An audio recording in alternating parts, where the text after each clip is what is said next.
the governor says that he is not going to allow the top 5%, I believe is what he said, to have a tax cut, that it will all even out, that what he wants to do is give that tax cut to the middle class.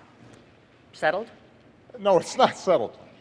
Look, the cost of lowering rates for everybody across the board, 20%, along with what he also wants to do in terms of eliminating the estate tax, along with what he wants to do in terms of corporate changes in the tax code, it costs about $5 trillion. Governor Romney then also wants to spend $2 trillion on additional military programs, even though the military is not asking for them.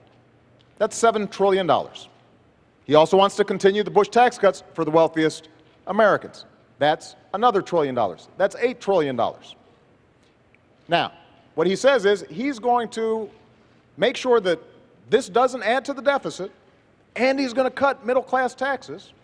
But when he's asked, how are you going to do it, which deductions, which loopholes are you going to close, he can't tell you.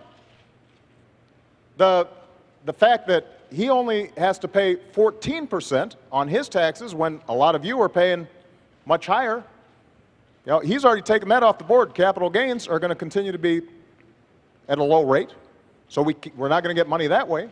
We haven't heard from the governor any specifics beyond Big Bird and eliminating funding for Planned Parenthood in terms of how he pays for that. Now, Governor Romney was a very successful investor. If somebody came to you, Governor, with a plan that said, here, I want to spend $7 or $8 trillion, and we're going to pay for it, but we can't tell you until maybe after the election how we're going to do it, you wouldn't have taken such a sketchy deal.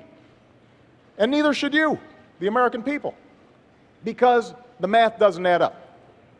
And what's at stake here is one of two things. Either, Candy, this blows up the deficit, because keep in mind, this is just to pay for the additional spending that he's talking about. $7, $8 trillion, that's before we even get to the deficit we already have.